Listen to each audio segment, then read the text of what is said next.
কি হলো? খাবার দাবার কই? এই যে হয়ে গেছে, চা ঢালছি, এই চা করেছি। এটা কি গো? দেখ, সব থেকে প্রোটিন খাবার, এত বড় থালায় রাজাদের মতো এটা কি খাবার?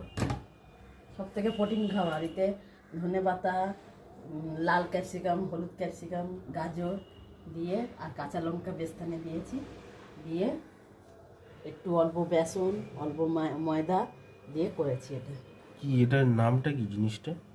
পরোটা টাইপের হয়েছে, দেখ না। দেখি খেয়ে বলো কেমন হয়েছে বন্ধুদেরকে।